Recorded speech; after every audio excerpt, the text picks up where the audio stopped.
Tinipon ni Jesus ang 12 alagad at binigyan sila ng kapangyarihang magpalayas ng masasamang espiritu at magpagaling ng lahat ng uri ng sakit at karamdaman. Ito ang mga pangalan ng 12 apostol.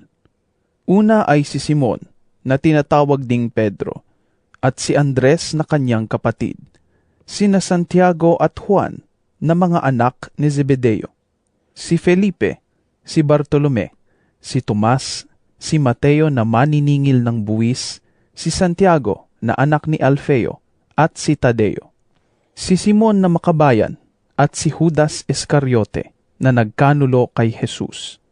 Ang 12 ito'y isinugo ni Jesus at kanyang pinagbilinan.